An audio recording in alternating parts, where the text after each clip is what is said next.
Bonjour, nous allons poursuivre cette formation en pédagogie sociale. Il va y avoir un second cycle et ce second cycle est consacré à 3 bases théoriques indispensables à l'intervention en pédagogie sociale.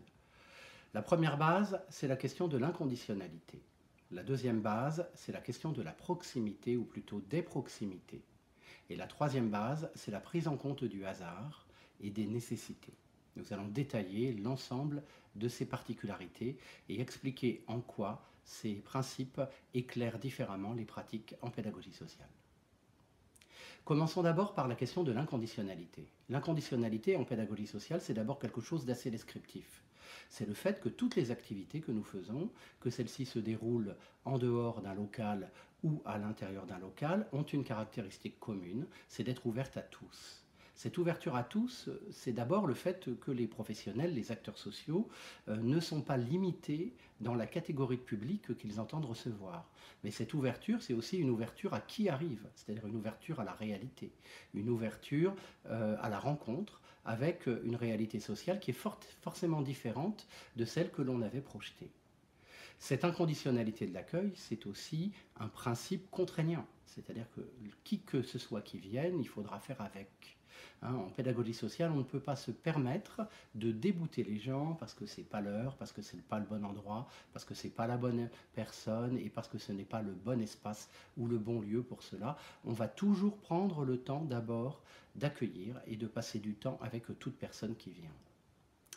Sur un autre plan, la question de l'inconditionnalité a une dimension beaucoup plus philosophique. Cette inconditionnalité, elle intervient dans un cadre de société où au contraire tout devient de plus en plus conditionné.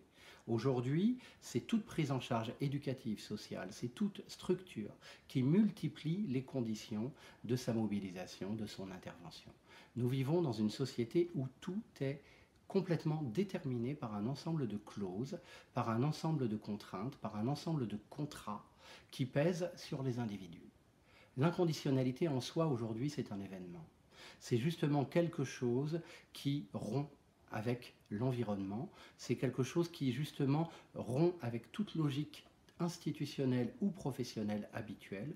Cette inconditionnalité, c'est quelque chose qui est initial et qui va initier des relations nouvelles entre acteurs sociaux et publics.